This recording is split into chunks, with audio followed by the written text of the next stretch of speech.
I like always to talk about architecture, not only about the construction, or maybe the construction of something, or the articulation of something, or the composition of something. This means you can talk about architecture of music, architecture of a spider web, architecture of a computer system. I think so the role of architecture is not only limited of the science of making buildings, which in my case I love to make a building who fly.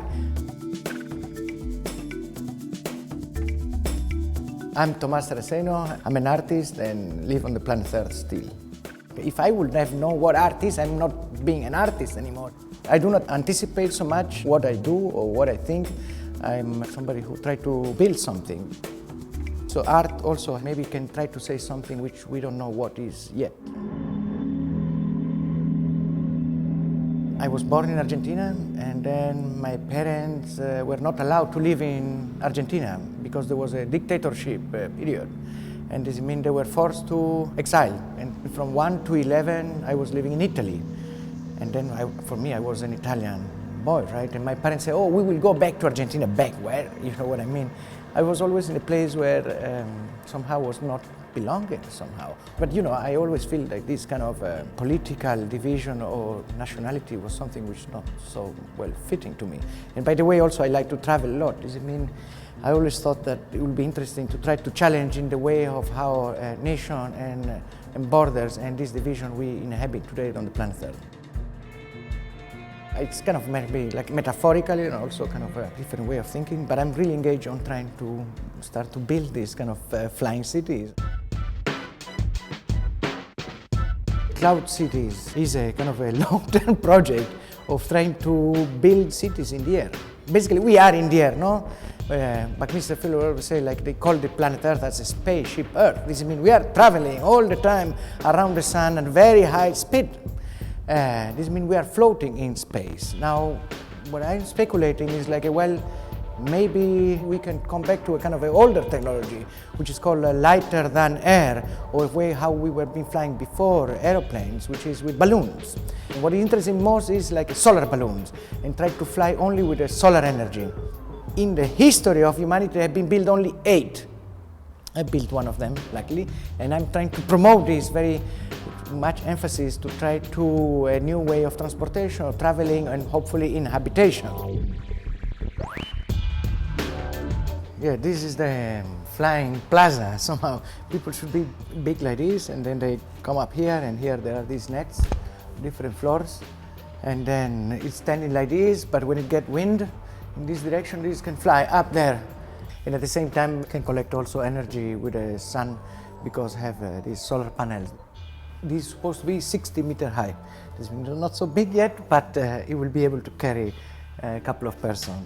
It's like skyscrapers, and then all the skyscraper can go high in the sky when it's getting windy.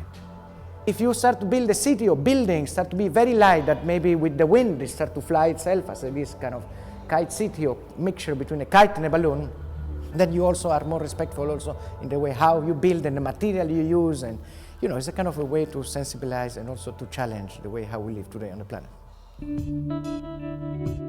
You see the colors? Oh, you don't see the colors. You see them? When I usually always end up in kind of old studios, and somehow always it happened that are very, very old spider webs, which always fascinate me. When cosmologists or astrophysicians were trying to explain how the universe have formed, the way how they describe it is this kind of cosmic web. And the geometrical analogy that they always when try to explain is a three-dimensional spider web. And this means I say, hey, but let's look at this spider web. We were trying from one side to try to scan and reconstruct this kind of complex three-dimensional spider web, but from the other, we try to understand that the web itself is kind of a musical instrument. If I touch this string, how many strings will be connected that are then start to move? Look, you see, the other one is reverberating, the other one is reverberating. Does it mean there is always a kind of a connection that somehow I would like to try to understand? It's very similar also to Hangar Bikoka, no? How people also move and affect the movement one to each other. Basically, it's kind of a very huge surface, which at the same time are three surfaces, which somehow space do not exist until you enter with your own body. Now, when there are two people in the upper layer, they press the layer below. This means you have to move to another layer. When two people are in the same space, they curve space and time much more. And this means people start to fall all together to the same spot, which is then at the end is very difficult to escape. It plays a lot with this kind of idea of proxemia, of the distance that you communicate with one to each other and how much you can get close. If you get too much close, then you get trapped and then you get into this kind of social black hole, which is very difficult to escape, or you have to find a way to separate very slowly one to each other. The perception of the other person, you became very, very aware, and every of your movements somehow, it also implies the responsibility also how others will be affected in the way how you live.